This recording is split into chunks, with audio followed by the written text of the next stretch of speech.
Princess Diana and Prince Charles's story begins not as the archetypal fairy tale many envisioned, but as a convergence of dynastic expectations, chance meetings, and deeply contrasting personalities that would eventually shape modern perceptions of royalty. The roots of their relationship stretch back to the late 1970s, when Diana Frances Spencer was still a teenager attending school, and Charles, Prince of Wales, was nearing 30 and under growing pressure to marry. He was the heir to the British throne, often scrutinized for his romantic indecision and bachelor status. At the time, Charles had met several young women considered suitable, but none had fulfilled both the requirements of the royal family and the romantic ideal he longed for.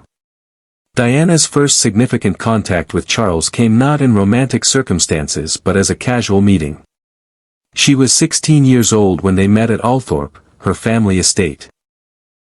Charles was actually dating her older sister, Lady Sarah Spencer, at the time. Diana reportedly found him charming, and though there was no immediate spark or romantic development then, this brief encounter laid the foundation for what would later unfold. In Charles's eyes, Diana was fresh, unworldly, and above all, demure, a quality highly valued in someone poised to be queen consort. Their paths crossed again in 1980, at a summer gathering hosted by a mutual friend. Diana, then 19, was invited to a countryside weekend at the home of Philip de Pass in Sussex. Charles was taken with her cheerful demeanor and her compassion.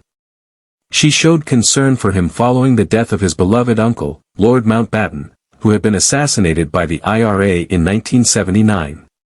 Diana reportedly told Charles that she had noticed him looking despondent and said, "You looked so sad when you walked up the aisle at the funeral. It was the most tragic thing I've ever seen." That emotional observation pierced through Charles's reserved exterior, and suddenly, Diana seemed not just acceptable but interesting. From there, things developed quickly. Charles invited Diana to a few more events.